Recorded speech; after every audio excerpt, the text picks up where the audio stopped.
Hello and welcome to Front Row Racing. It's time for the FRR-idays Cup at the Circuit of the Americas in obviously America. Land of the home, land of the brave, home of the free, or something like that. Land of the free, home of the brave. It's one of the two. Okay, so while I just finish off getting the link put onto Facebook, obviously I'm Front Row Racing DP, joined in the commentary box today by Front Row Racing Ray. How are you this evening, Ray? I'm fine. Good. That pesky squirrel isn't here tonight. Oh no, he's not. He's ran off. I tell you what, I watched it back last night, and it's quite funny because I don't think you really could tell what was being said by the pesky squirrel, and what you're actually saying worked quite well with what the squirrel was saying. So anyway, right, I'll click ready and then the drivers can make their way to the circuit. Now we've got about 8 or 9 of the FRR-idays Cup drivers in with us this evening. Usually I was expecting a few more to be honest, but I think some may have come on late, some may not be available, or some are perhaps fearful of the United States circuit because it can be a very, very tricky one. 20 corners and Sector 1 can be absolutely evil. Isn't that right, Ray? Yes, it can, because once you muck your line up once, you're struggling to get it back again. Absolutely spot on. Absolutely spot on there. You get one of the corners wrong and it ruins you for the next few. It's a little bit like Suzuka in that respect. It's like the Suzuka S's at the start. You get one of them wrong and it's a knock-on effect and a knock-on effect and a knock-on effect. But we'll see how the FRR-idays drivers get on this evening. It'll be interesting to see whether they've perhaps been watching the World Championship race or the World Series race. Strategy won't really come into play in this race because it's only on a 25%. But perhaps with some of the things the commentary teams have been saying, with like aerodynamic levels, and things like that. It'd be interesting to see what people have taken on board. Although I think at least one of them got a little bit of a chat in the lobby before coming to the circuit. He was telling us that his personal best is a 39.8. I was like, it's not bad, it's not bad. World Championship qualifying pole time was a 1:36.8. I was like, oh my god. Yeah. So not a bad personal best, but at the same time got a bit of time to find perhaps. But for the FRR-idays drivers, obviously their focus is keeping the car on the track, racing clean, racing smooth, and keeping themselves out of trouble. And having said that, I did mention to a few of the drivers beforehand about one of the rules that we do have in Front Row Racing, which is turn 1 in our league races. Causing collisions at turn 1 is sort of up there as one of the biggest no-nos in Front Row Racing, because effectively you could be ruining people's races before the races really get going. So I did inform the drivers of that, because what I would like to see is for the FRR-idays drivers, kind of like, look, just get around turn 1 nice and clean, no problems, and then go for it. But we'll see how they get on. Okay, the FRR-idays drivers that we actually have in tonight are Acorn 95, Will Butler 89, Ant Tutu 69, Twist Royalty, Dean Tiley, Mill Star, English Boy, Stringy B, Bart Dude. The rest are current league drivers. So we'll kind of try and ignore them, to be honest, and just focus on the FRR-idays drivers, because it's those drivers that this whole event is all about. And I'll try and sort of sum it up in a nutshell. The FRR-idays Cup is the feeder system into our F1 leagues. And basically what you do, you take part in the FRR-idays. It's not a league, you basically turn up and race.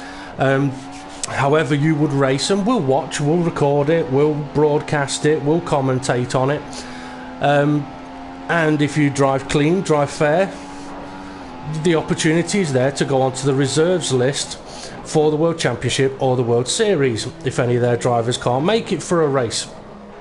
And then that gives the Friday drivers the opportunity to take part in a league event and helps us keep the lobbies full over there. So that's what this is all about. and obviously as front row racing goes forward in the future, we have got plans we've got quite a few plans of things we can do over the next year and a half effectively. So the things that we're doing now, like for example with the FRR-idays, it's all building up to what we're going to be able to do in the long term future. And it also gives drivers the opportunity to come, have a go, see how they get on. We'll comment on them. If we see them doing things they perhaps really shouldn't be doing, we'll comment on that as well. But then it allows those drivers to watch the race video back and go, alright, okay, if I want to be in the league events, I can't be doing these types of things. I'll just add on to that as well. At Front Row Racing, we do put out a steward's guide for all of the circuits, so our league drivers know what is allowed, what isn't allowed regarding track limits, pit entries, exits, and sort of all those kind of things. So it'd be very useful for the FRR-idays drivers to watch those stewards guides before coming to a circuit, because they may be used to attacking a track in a certain way, perhaps taking a little bit too much curb on corner entry, apex, exit, but if they were in one of our league events they could find themselves getting penalties for it. But anyway, on board with English Boy 123 at the moment, as he's gone through sector 1 with a 27.6, sector 2 a 40.8, and he's heading up to the final corner now on a set of option tyres. Around the final corner, across the line, DRS open, it's a 1:41.3. He knows he can go a couple of seconds faster, so he may go for a faster lap on his next run. Hybrid Nuke's a league driver, so we'll ignore him for a moment. On board with Acorn 95 on a set of prime tyres. So why do you reckon he'd be on a set of prime tyres, Ray? Just testing them out, see how it feels on other tyres. Quite possibly. Well, the 25% race is only a one-stop race anyway, so he could perhaps qualify on the prime tyre to start on the prime tyre and be quick at the end of the race. Yeah, but the weather forecast says potential for showers. Oh, now that would be very interesting. I've just seen Acorn take a little too much apex curb, and that's where, if he's watched the FRR the FRR Racing Stewards Guide, he would know that this particular bit of straight here is where in our league events the drivers would have to do an ETL lift for any cuts or extensions from turns 3 to turn 10. So that's one of the reasons why it's very handy for the Fridays drivers to watch the Stewards Guide, because if they put those things into effect in their Friday sessions and we can see it, it gets noted. This guy's been watching, he knows the score, he's been working on it. And then when they are involved in a league event and they record their footage, because they'll need their footage to prove that they've done ETL lifts, they're not sort of surprised by it. Sort of like, yeah, you got a reserve drive, oh by the way you need to do this and this. They already should know it, hopefully. But that's the whole idea of doing this, doing the commentary and letting the people know. Okay, so Acorn then coming to the penultimate, around the penultimate, up to the final corner. Tricky little bugger of a corner, this one. Very easy to lose the rear end on the exit, and that's going to be a 1:40.2, puts in fourth place at the moment. David Harp's a league driver, so we'll ignore him. Will Butler on a 26.1 sector 1 time. Now, over the last few races, have seen him struggle a little bit with track limits, so I would like to say hopefully this will be a circuit where he can perhaps work on it a bit more, improve it a bit more. But it is Circuit of the Americas, and Sector 1 is one of those sectors where we are going to see people taking too much curb. It's just the nature of it. But that's where there's a sort of a little bit of a difference between hopefully the current league drivers and the FRR-idays drivers. I can hear you chuckling, hopefully, up there. But I mean, there's quite often in previous seasons, even throughout this season, I mean, Hindle is a good example of it, where he's said on podium interviews in the World Series when he's done reserve drives or now got his permanent drive, that one of the things he found difficult, always Will goes wide again, is that he was used to doing quick races with his mates or just random online lobbies, and basically no one gives a crap in there, so everyone's like taking too much curbs all over the place. And it's getting first corner. Yeah, and it's getting out of those bad habits when you get involved in league racing. sort of getting away from those kind of things that you would perhaps automatically do. And it's a lot like driving in real life. I mean, I bet you do it, Ray. Do you have both hands on the wheel between 1 and 5 and 9 and 11 or whatever it's meant to be? Shuffle that steering wheel like you're jacking off 2 guys at the same time?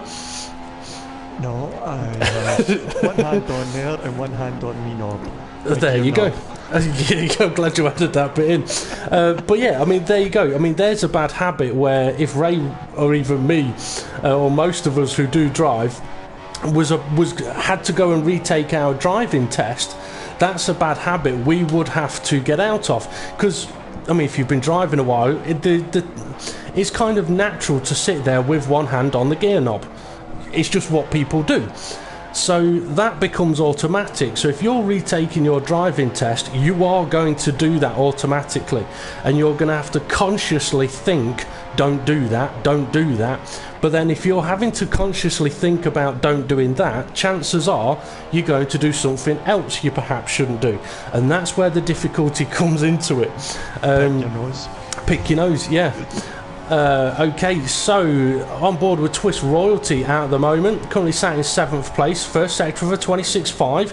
It's not too bad that as he gets to turn 12. Corner, we've seen a few drivers run a little wide on, and that's a corner where some people may say, oh, well, running wide's not a problem.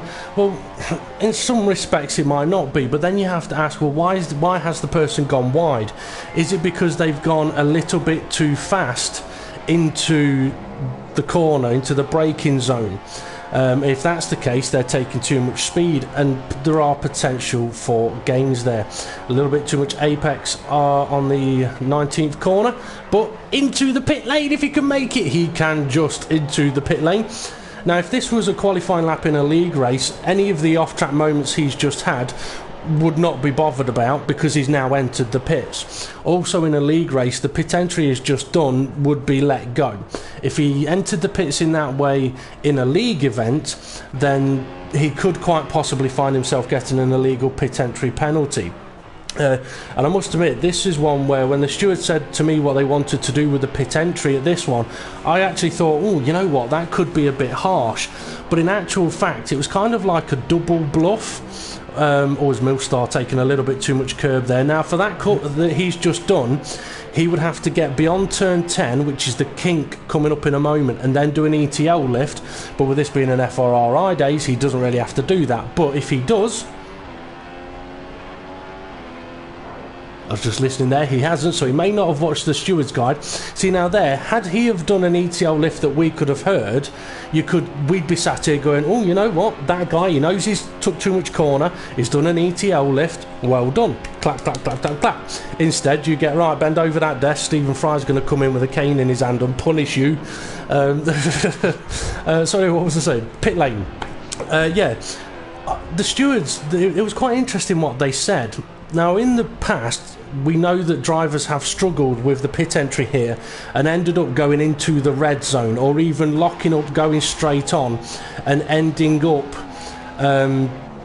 going back onto the track. So the stewards basically said, if you enter that red zone that's on the left there, it's an illegal pit entry, which will be a 20-second penalty. And that was actually looking out for the drivers. It basically says to the drivers, right, get your car slowed down, do not cross this line. By doing so, you can enter the pits properly, and it'll help avoid that possibility of going too deep, missing the pit lane, going too deep, hitting the pit lane wall and writing your car off. So it was one of those where it was like, oh, you know what, okay, fair enough, yeah, I get you on that one. It's kind of like trying to help the drivers there. On board with Dean Tiley, just taking a little bit too much curb around turn 6 and turns 8. That was a bit more than a little bit too much curb around turn 8, but we'll see how he does down here. I think there may have been an ETL lift there, I'm not sure. I was talking a bit too much, or a bit too much curb around turn 11 as well.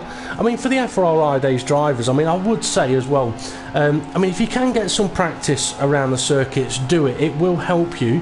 And your main focus of the practice, as far as I'm concerned, would be keep, for visual notice anyway, keep at least one of your front tyres on the tarmac at all times.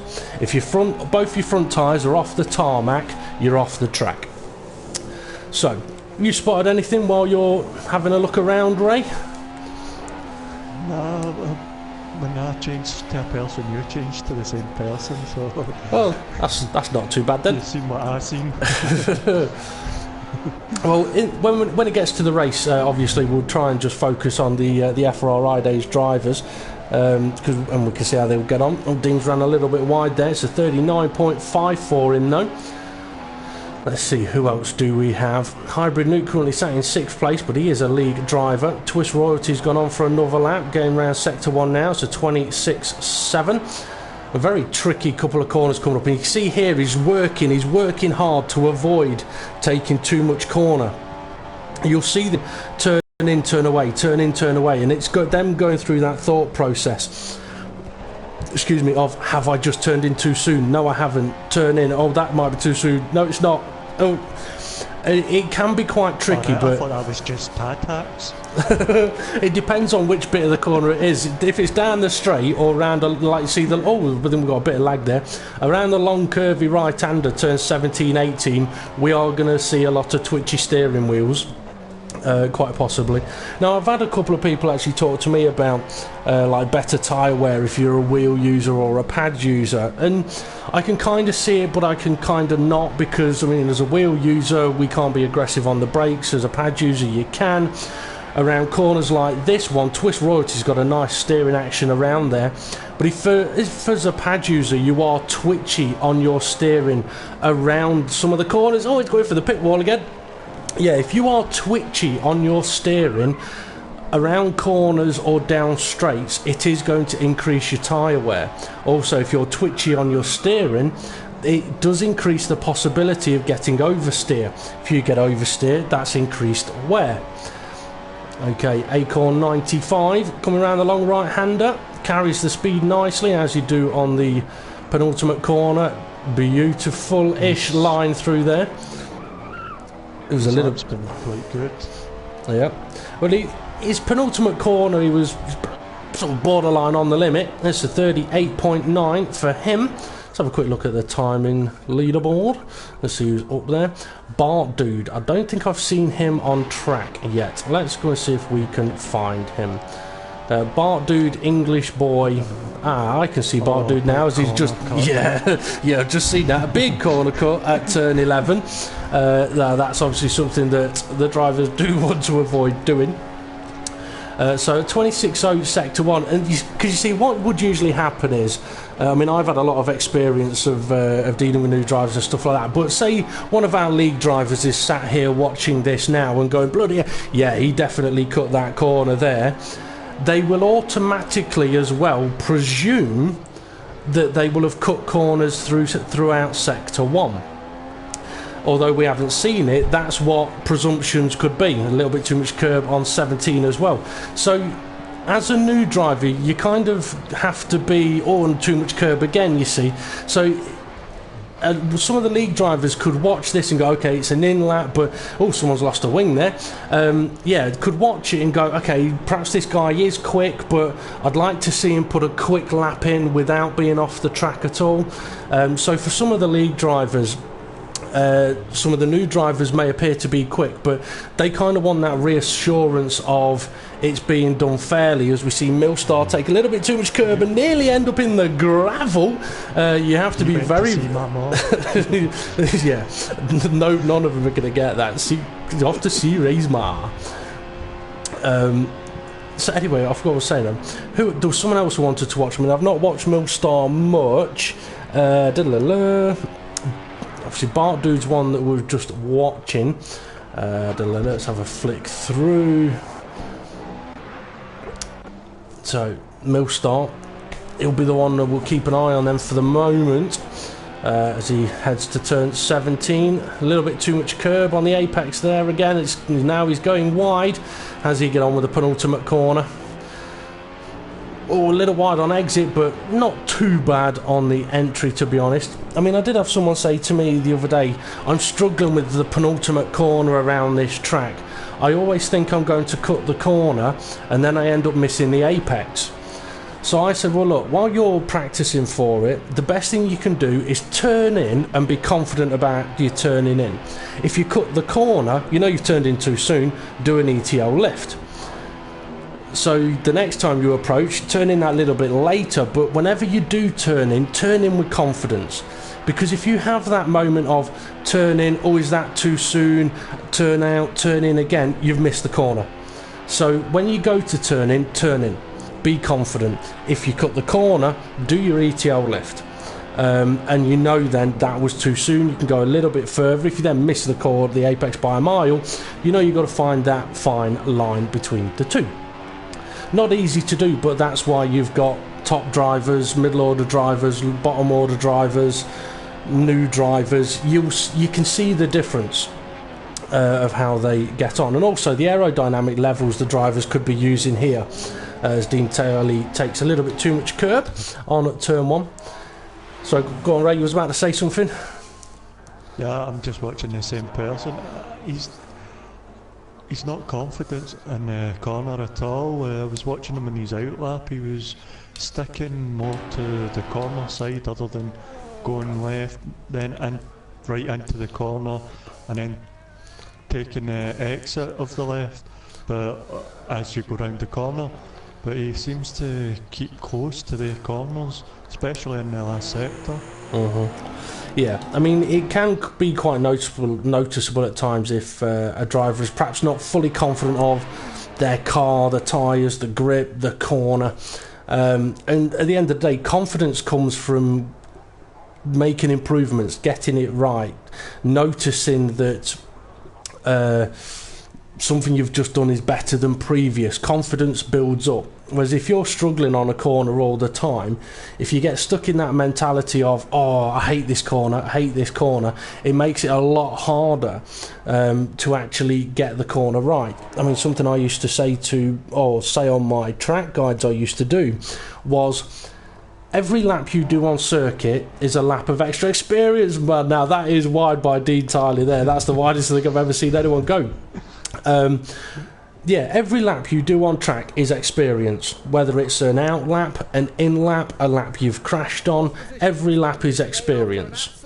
So you kind of have to be open-minded. I mean, if you're doing practice, for example, and you lose your front wing, the temptation could be to go, oh, sod it, go and write the car off. But instead, use it for experience. Okay, what's the car going to handle like if I happen to lose my front wing in a race? You get round to the pits, keeping the car on the track. You then know what you're going to have to do if in a race you lose your wing. It's experience. You get a pit entry wrong.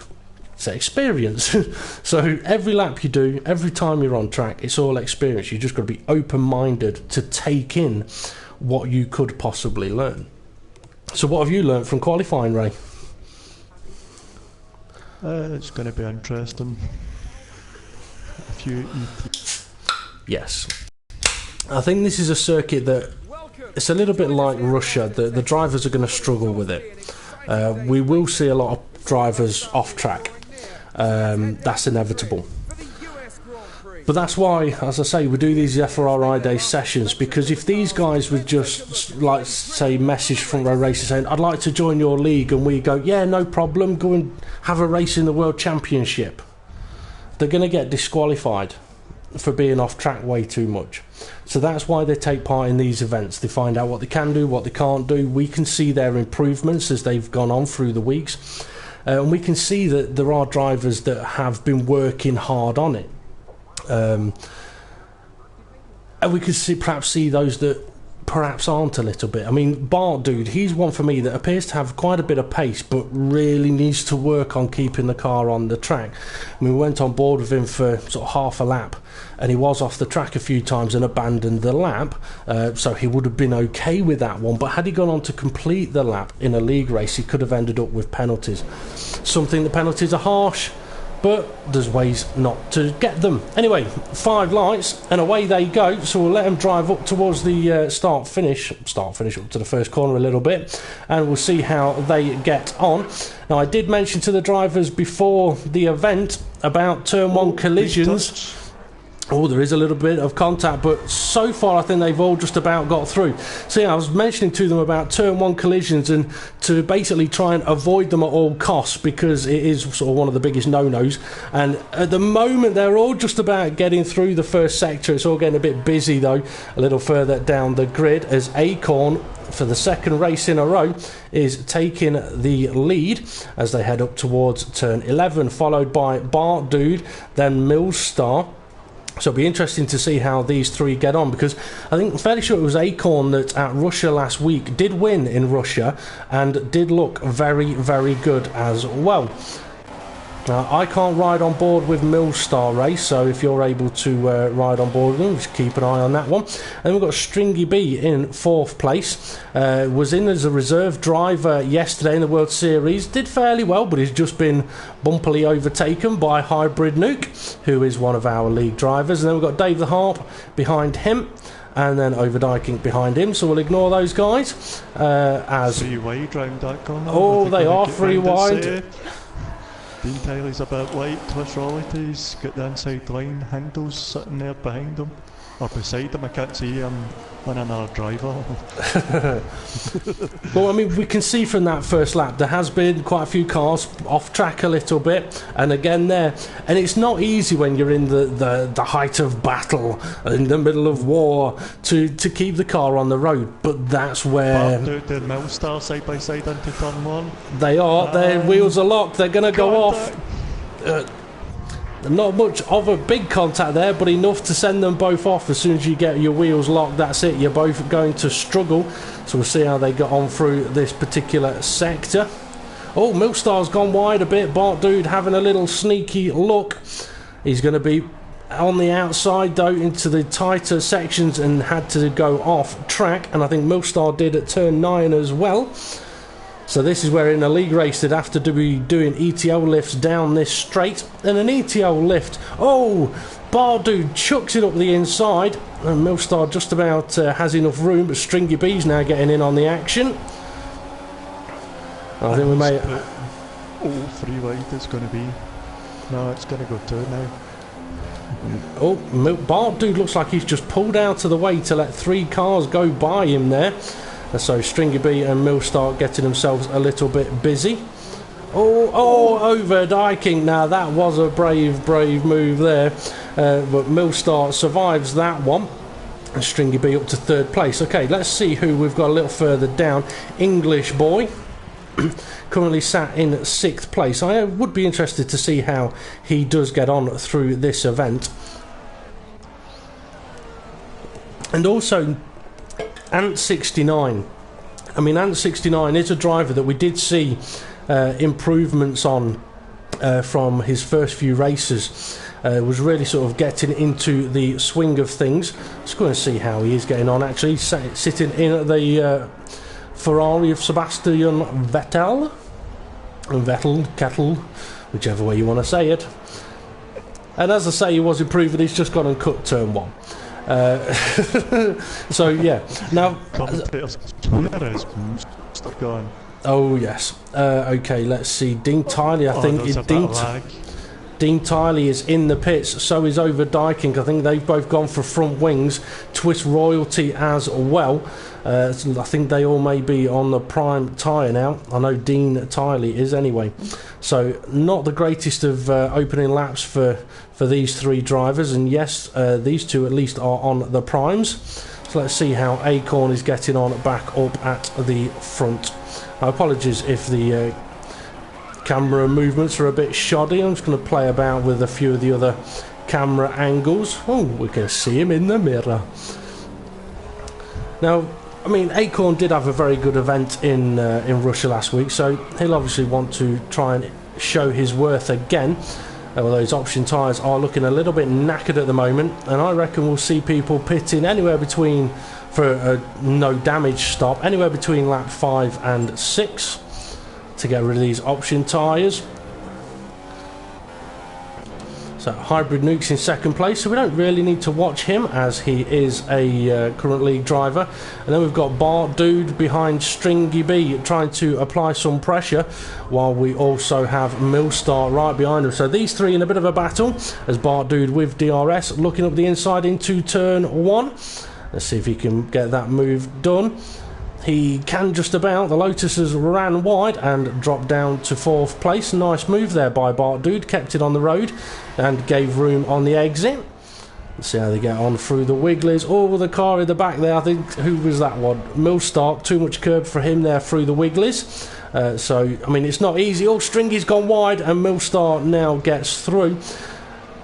I mean, what would you say about dirty air, Ray, around here? Oh, it's going to play a big factor with the corners, and especially Sector 1 and Sector 3. It definitely does. It definitely does. I was trying to think of some funny analogy I could give, but my mind has kind of thrown a blank on me at the moment. Oh, we've got a 3-way battle. Stringy B, Millstar, and I think that might be Hindle in the Sauber, gone wide a little bit. It's allowing Millstar and Stringy to catch him up. This is where... Boy and Annette. Annette. He's going to love you for that. They're having a wee battle down in 7th and 8th. Gave plenty of room in the corners. I mean, that is one of the things we want to see. Okay, the guy's going off the track. That's going to happen. We know it is as these two head into the pits. So we'll go and see. Oh, they've had a crash in the pits, in the pit lane. So Stringy B's going to be needing a new front wing on that one, I think. I was about to go and watch the battle that you was on about, Ray. Because I was going to say, one of the things that we do want to see is the drivers giving each other room on circuit. Yeah, they're going to go off the track, they're going to make mistakes, they're possibly even going to crash into each other. But if at least we can see that they're giving space to the drivers, all too much corner there from English Boy. Yeah, if they're giving space to their competitors, that kind of thing gets noticed. Because one of the rules in front row racing is that you have to give a car's width to a car that has any part of their car alongside you, as long as it's not a ridiculous from miles away dive bomb. But yeah, if the car's there, you have to give them room. So it's another thing that the FRR-idays drivers will have to keep an eye on, or at least try and make sure that they do. And so far, it's not been too bad. A little bit like the move that Bart Dude did into turn 1. He made sure he stayed on track when he got to the apex of the corner, and he made sure he gave room on the exit of the corner as well. Okay, the Lotus went off, but that wasn't anything to do with Bart Dude making the overtake.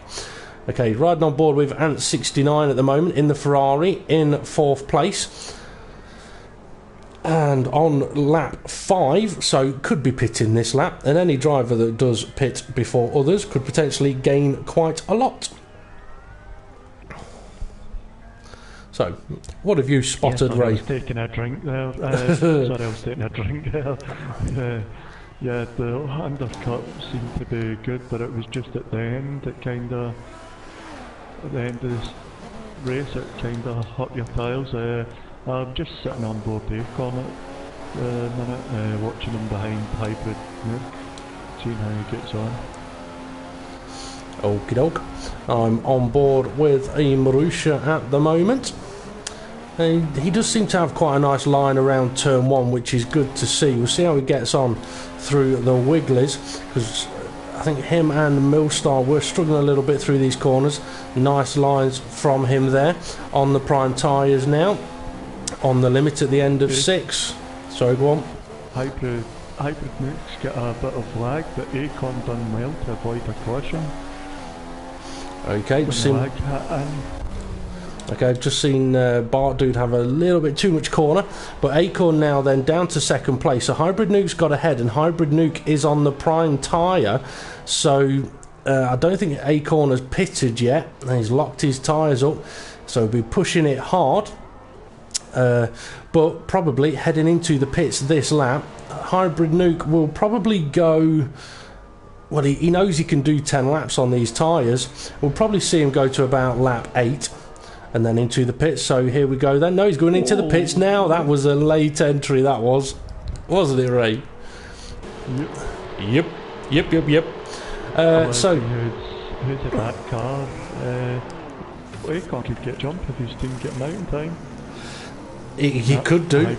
Oh no, Hindle's sort of... Hindle was Yeah, I thought Hindle may have just held one of them up, but no, hasn't happened. But who is in third place? Hindle is in third place, and 69 is in fourth place, but he's just been bumped down to fifth place. So Hindle's going to come under attack from 2 cars into turn 1. Now Hindle, now a permanent driver. Oh, and contact there as the Lotus goes for the apex. Perhaps didn't realise that Hindle was there coming out of the pit lane. Yeah, Hindle, now a permanent driver in the World Series, taking a bit too much curb there. Absolutely devastated in yesterday's race. You should be showing them how it's done. That is true, he should be. But I know he was very frustrated last night. The race got started, and before the end of Sector 1, he was out of the race, disconnected. So he was absolutely gutted about that one. Oh, taken way too much curb at the hairpin there. But we may see with Hindle that he will lift off like there. He has backed off and let Stringy B through on that one. He knows he's taken too much curb. And these are the little things that are good to see from our point of view.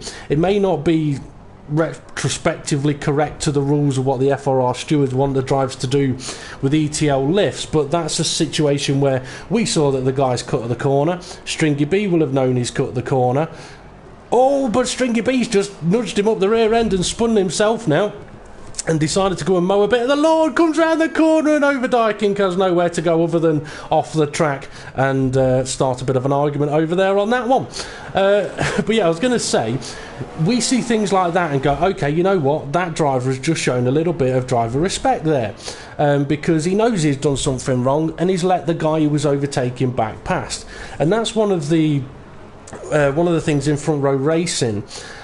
Yes, there are quite a few rules and there can be quite a few penalties applied, but for 99.8% of them you can avoid getting things. I won't go through them all, but as an example, here's one thing that the drivers can do, and that is, let's say for example, English Boy here attempts an overtake on Dean Tiley into turn 1 but hits him and then gets past. Well, if Dean Tiley backs off, lets the other guy go back past him, there'll be no further action. But if English Boy hits him, goes past and buggers off up the road, then he could end up getting a penalty for an illegal overtake, causing a collision and making an overtake. So, now that's the biggest corner cut I've ever seen at that corner in this race, at least anyway. And I tell you what, someone's front wing is in sector 1 there as well. So for English Boy, I don't know if he's just struggling with the prime tyres, but he's definitely struggling with the track limits at the moment. A little bit wiggly on the exit of 9. And this is a situation where he'd be better off, instead of trying to catch the guy ahead, just focus on keeping the car on the road. Is there anything else you'd say on that one, Ray? Yeah, sorry, I was too busy watching and trying to watch the replay as well. I missed that. And then when you said Raven does that, oh, you can rewind it on YouTube. The brain just goes, what was he talking about? Yeah. Is he talking to me then, or is he talking to that bloody squirrel? I'll tell you what was funny, actually, about the squirrel thing, right? The squirrel gets chased off by an American hunter, and what you said right afterwards was, I'll be back in a minute. And then later on I asked you something and you said, oh sorry, I've just got back from chasing that squirrel, he's been stealing me nuts. So it seemed like it was you with the shotgun that was chasing the squirrel, which was it was hilarious when I watched it back. But anyway, okay, let's go and ride on board with someone else. We've got somebody in the pits, not sure who it is. Overdyking for the second time. Hybrid Nuke leading the race. How close is Acorn? Oh, he's not very close anymore, and he's on the prime tyre, and Bart Dude is beginning to catch him up. So I'll tell you what we shall do. We'll go and ride on board with one of them. Let's go with this one. And we'll try and pick a view where we can really see what could be going on front and rear. Oh, you see now there, Bark Bart Dude's gone very wide there, but he's done it at almost full throttle. That's an advantage situation. So for Bart Dude, yeah, he may want to get past Acorn, he may want to beat him, but he's got to make sure he's keeping it on the tarmac as he does so. Sorry, Ray, I'll cut you off a moment then. No, I was saying, so you're on Bartlett because I was going to go on another one to see the difference in the lines. Yep, go for it. I'm on Bart Dude at the moment, currently in third place. Struggled a bit with the apex of turns 17 and 18 as well. Took a bit too much curb, but I did hear him lift middle corner.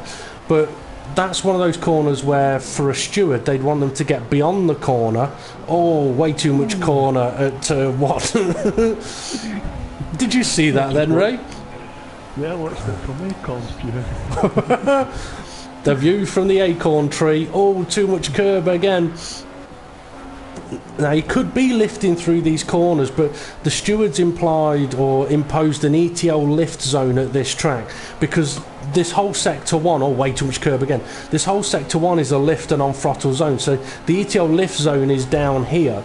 So for the drivers in the league races, that's where they'll have to lift. Bart Dude, I don't know if he's giving room or just at a moment, but he's got a car next to him. It's Hindle. So yeah, I mean, one of the things that has been said for quite some time by the stewards is doing ETLs and lifting. Yeah, okay, you're lifting, you can avoid the penalties. Oh, he's chucked it up the inside, they've got their arms in the air, but they need to be having their hands on their steering wheels because there's going to be another contact any moment, I think, as Hindle gets through. Yeah, one of the things the stewards have he's chucked it up the inside. Is he going to be able to make it stick? He's not, because Hindle's just clipped the back of him. And, oh no, he has got through, but a little bit too bumpy for my liking, and probably for both of the drivers' likings there. I forgot what I was going to say now. Oh yeah, I was on about the stewards. Bardu's going defensive. Yeah. If you're doing ETLs and you're lifting, yes, you can avoid penalties. But one thing that I do know that's sort of under discussion is I'm not surprised you got hit then, Bart Dude. That was a very, very late decision to try and take it up the inside there. It gave Hindle absolutely no possibility of knowing that your car was on that side. I must admit, I think if I was a steward on that one, I don't think I'd be giving Hindle a penalty. I probably wouldn't give you a penalty either, but I'd probably be saying to you that was dodgy. that was dodgy. Something happened between Dave the Hart and Dean Tyler. It just flipped over and Dean Tyler was spinning around at the last corner. But we have English Boy and Stringy B together. Well, let's go and see if we can. The first sector, English Boy and Stringy B having a wee couple of corner cuts here. Well, keep going, right? You can keep talking about him. I've got him on camera. Well, Stringy B's just had that extra cut, and that's gave them that extra space away. They were behind one another. There wasn't this much of a gap. Now, English Boy should get the DRS. Double check. It depends if he opens it. He's no opening it. He's no opening it. Come on, open it. Press that button. Press that button. It more than likely is. Either that or he is just a little bit too far away. Could be possible. So they're okay up till the first sector. English Boy maybe just a wee bit too much there. It was hard to tell at full speed. Unless it's at full speed that you can actually see it, then the stewards don't look at it as much. They don't want to be sitting slowing footage down to see that you're off corner. They want, if they can quite clearly see it's a cut like that. Like that, yeah. You're getting put on that race directors list. Yep. And that's when you kiss your backside goodbye. Yeah.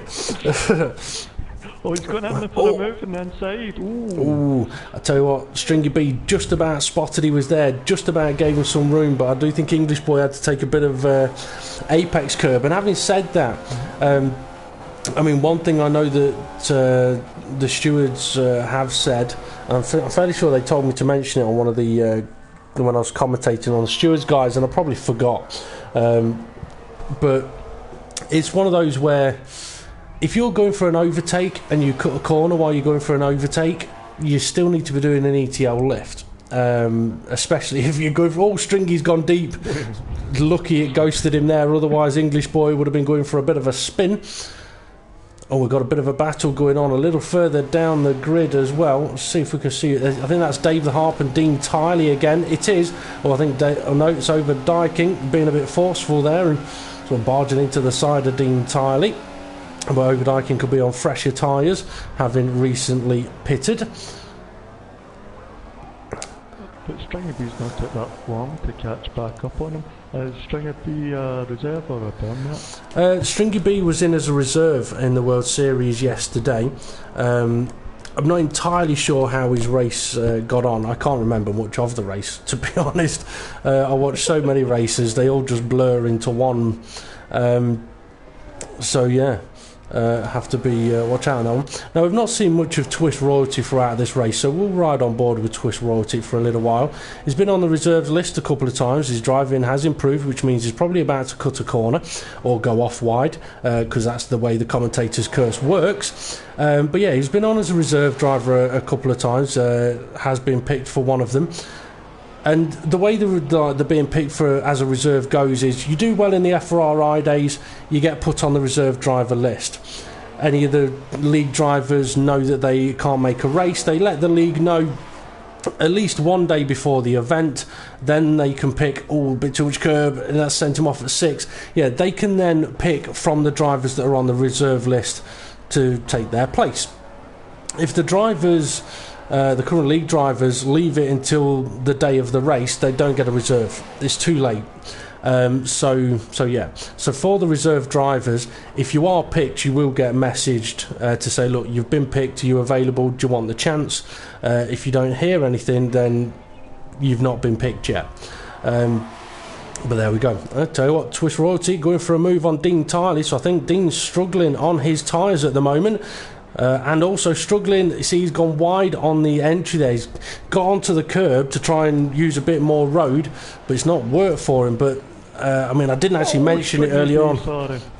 Go on. Stringy B went into back no, English boy went into back of Stringy B and spun himself. And he's now under attack from Dave the Harp.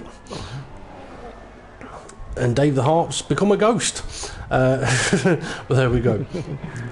That's too much Call of Duty. Oh yeah. I've totally forgot what I was going to say. Yes. ETLs. What are ETLs effectively? Well, at the side of this track we've got two white lines. One on the left, one on the right. We can see them here. Curbs are next to the racetrack, not on the racetrack. So you've got to keep two wheels on the tarmac at all times. Now, pretty much every race circuit, those two white lines on the edge of the track, we can see them there, go all the way around the circuit. They even go through the pit lane.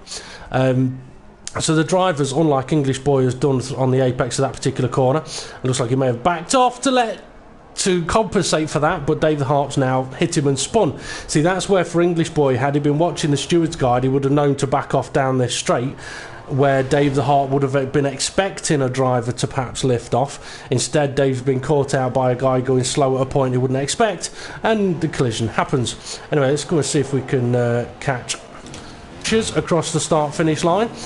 Acorn in second place with Hindle all over his gearbox. That was a close finish for those two. See who we've got in fourth place. Bart Dude. Oh, Dean Tiley's got a puncture. I thought he may have been struggling on his tyres. He definitely will be struggling now because he's got a puncture. So he's been pushing those tyres a little bit too hard. You can see the right rear tyre sticking its rear end up in the air. That's not going to help him much. I see Twist Royalty's in ninth, not far off crossing the line. I think we've just seen someone go for a bit of a launching move up the inside of English Boy then. I'm not sure if that was Dean Tiley with his punctured tyre. It may be. I think it was. Perhaps he doesn't know he's got a puncture yet. Either way, Dave Hart's going to finish just ahead of him. And English boy 123 will finish in 11th by the looks of it. So let's have a look at the race director. And here goes Dom to be an umpty. Yeah.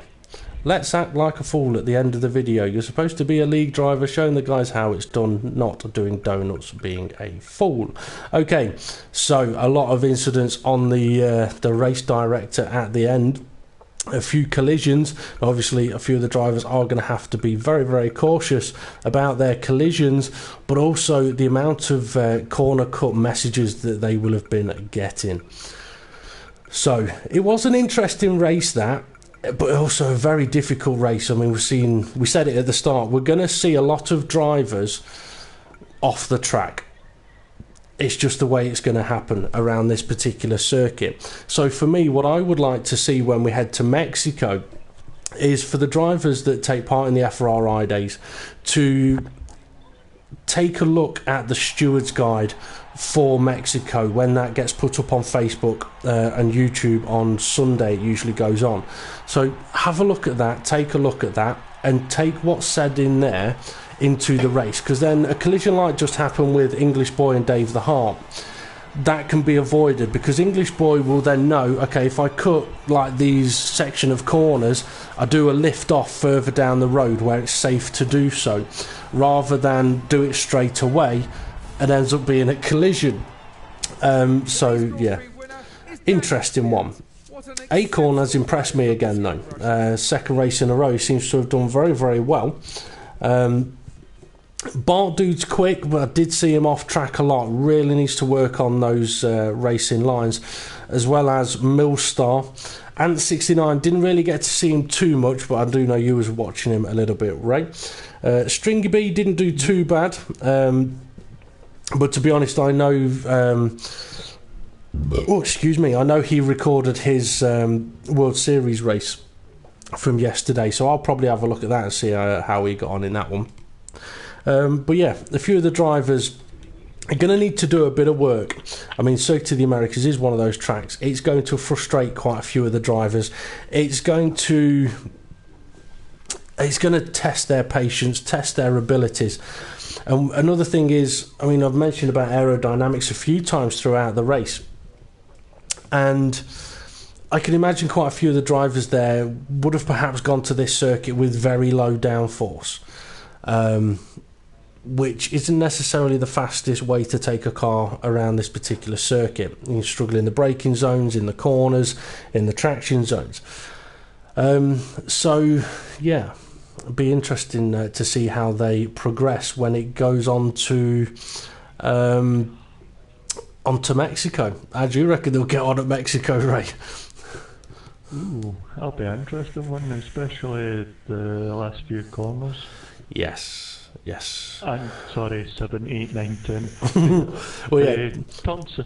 Turn 1 onwards. Well, let's have a look at the track map, shall we? Turn 1 might not be too much of a problem. Turn 2 and 3, then 4, 5, 6, 7, 8, 9, 10, 11, 12, 13, 14, 15 and 16 could all be problematic. So yeah, I mean, this is the thing. I mean, if Codemasters had... So I'm just going to leave this session because they're clicking ready to go into another one. If Codemasters had imposed an automatic penalty system for cars going off the track, then life as a league would be a lot easier. But also, life as a league bringing in new talent would also be a lot easier, because if cars were going off, they'd be getting penalised. But I do think one of the reasons why Codemasters haven't really enforced it fully on this game is because the FIA have been a little bit cloaky, I'm going to say, a new word I've just made up, a little bit cloaky about what they're going to be doing exactly with their ruling regarding exceeding track limits, but they are clamping down more and more each season, which is brilliant to see. Anyway, I reckon we'll outside the track and problem solved. Yeah. Sorted, not salted. Salted.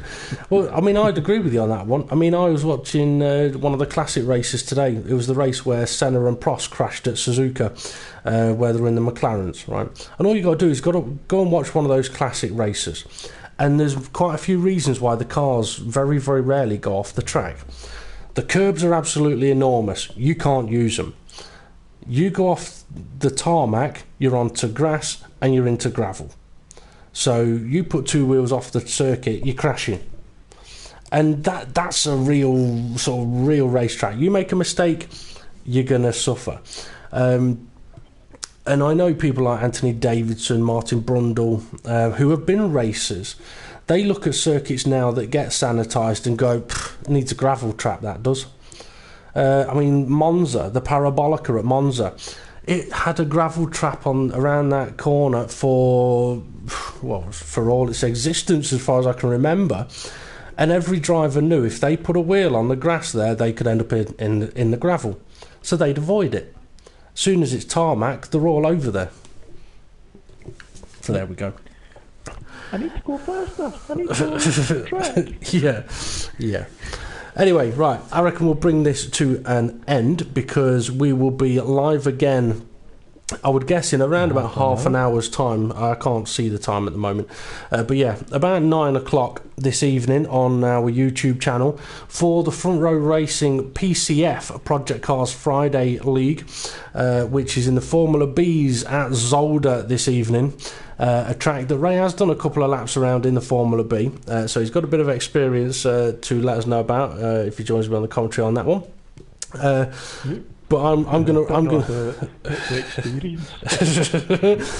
well, I'm just gonna predict that there's gonna be a lot of wheels flying, a lot like Watkins Glen. I do think the drivers will be very happy when they if they move into cars at the end of the 10 race season that have their wheels covered, and they're a lot harder to lose. But yeah, so 9 o'clock this evening for round 7 of the PCF League in the Formula Bs at Zolder. So yeah, feel free to come and join us for that one. I've been from Row Racing DP, he's been from Row Racing RI, and there's probably a squirrel around here somewhere. We shall see you all again soon.